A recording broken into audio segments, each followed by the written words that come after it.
Fugitive US intelligence leaker Edward Snowden has met human rights groups and lawyers at a Moscow airport, in his first appearance in 3 weeks. He said he sought asylum in Russia as he was unable to travel to Latin America, where he has been offered asylum. Mr. Snowden had dropped a previous request after Moscow said he could stay only if he stopped the US leaks.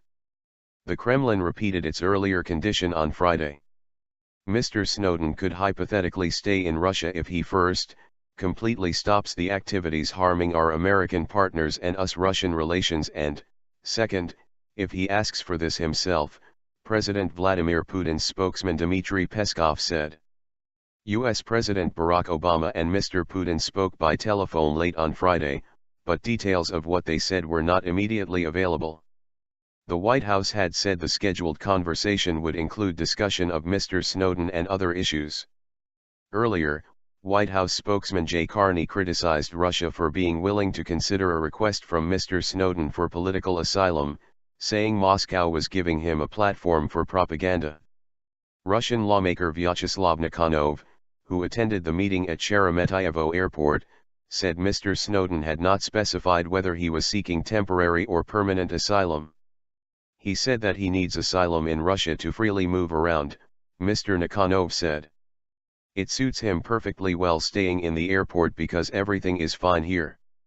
The only thing he wants is to be given freedom of movement.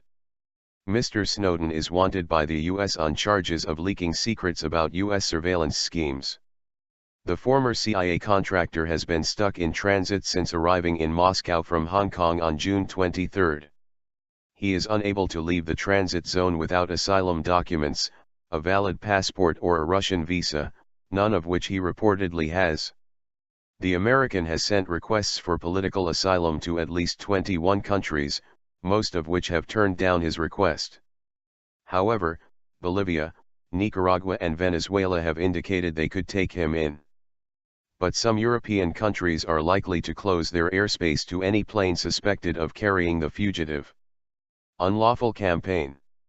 On Friday, Mr. Snowden said in a statement he formally accepted all offers of support or asylum he had already received and all others that may be offered in the future. But he added that the US and some European countries had demonstrated a willingness to act outside the law. This unlawful threat makes it impossible for me to travel to Latin America and enjoy the asylum granted there in accordance with our shared rights, Mr. Snowden said in a statement released on the WikiLeaks website. He also asked the rights groups and lawyers present at the airport meeting to assist him in requesting guarantees of safe passage from the relevant nations in securing my travel to Latin America, as well as requesting asylum in Russia. Mr. Snowden had invited around 10 activists, including Sergei Nikitin, the head of Amnesty International's Russia office, prominent Moscow lawyer Genry Reznik and Russia's presidential human rights ombudsman, Vladimir Putin. Mr. Putin was later quoted by Interfax news agency as saying Mr. Snowden should be given refugee status instead of political asylum in Russia. It would be better if the UN or Red Cross did it, he said. Last month, Mr. Snowden had already tried to apply for Russian asylum, but President Putin said at the time he would only be welcome if he stopped his work aimed at inflicting damage on our American partners. A large press scrum had gathered at the airport ahead of Friday's meeting, which was closed to journalists. Ms. Lkshina released a photo showing Mr. Snowden at the talks. The fugitive, who is reportedly staying at the airport's capsule hotel, had not been seen in public in nearly 3 weeks.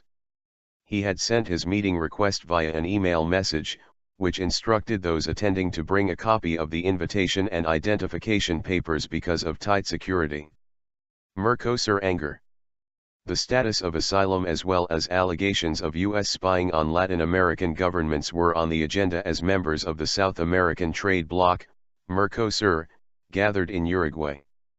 A Mercosur closing statement, quoted by Reuters news agency, said, "We repudiate any action aimed at undermining the authority of countries to grant and fully implement the right of asylum."